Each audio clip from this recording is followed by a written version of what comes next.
What up, Hyperchange? Just wanted to make a super quick update on my last episode about a discrepancy between Model 3 production and deliveries. If you're not a super Tesla nerd or super into this, I recommend not watching this episode because it'll probably be boring and not make sense. So, in my last video about Model 3 hitting production run rate of 5,000 units per week, I made the comment and pointed out that at the end of Q1, Tesla said they were producing cars, or the Model 3, at over 2,000 units per week, and it was ramping to 5,000 units per week. Yet, during the quarter, they only delivered a little over 18,000 units of the Model 3. That equates to an average of around 1,500 deliveries per week during the quarter, well below their average production number of 2,000 that they said they were at. Now, there's a couple reasons for this discrepancy, the biggest one being that, in my opinion, Tesla was withholding some deliveries to avoid triggering a US federal tax credit. Let's give them the benefit of the doubt there and say that they would have delivered all 28,500 something Model 3s during Q2 without withholding for the tax credit. Even in that case, they would have averaged deliveries in the quarter of around 23 or 2,400 units.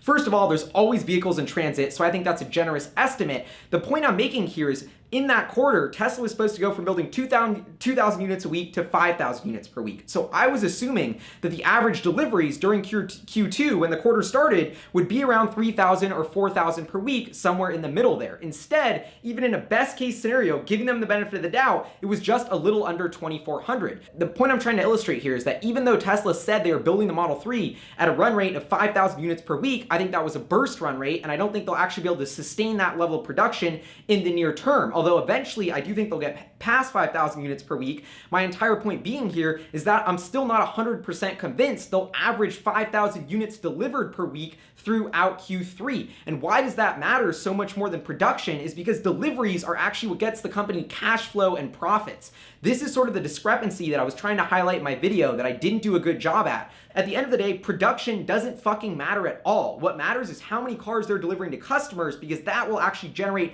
cash flow and profits for the company. Tesla doesn't need to just achieve a sustained production rate of 5,000 units per week in Q3. They actually need to deliver around 5,000 units per week to customers in Q3. So do I think they will be able to pull it off? Maybe. Who knows? I'm not super confident in it. Just because Tesla says they're doing 5,000 a week and that it's about to ramp to 6,000 doesn't mean that we should extrapolate this and actually assume they're delivering between 5,000 and 6,000 Model 3s per week. That's the only point I'm trying to really make here, is that Tesla's burst production rate is far different than the actual intrinsic level of deliveries they can make on a weekly basis. So I'm really hoping Tesla proves me wrong here, delivers 5,000 Model 3s a week during Q3, but I'm just a little bit skeptical given these burst rates haven't exactly been sustainable in the past. Anyway, I hope this clears that up, and I also want to just give a huge shout out to everyone in the comments who clarified this for me and who commented, critiquing my analysis. That is exactly why I do Hyperchange, to get your feedback, to be proven wrong, to continue evolving the story. And so that is why I wanted to make this episode, to sort of keep the conversation going.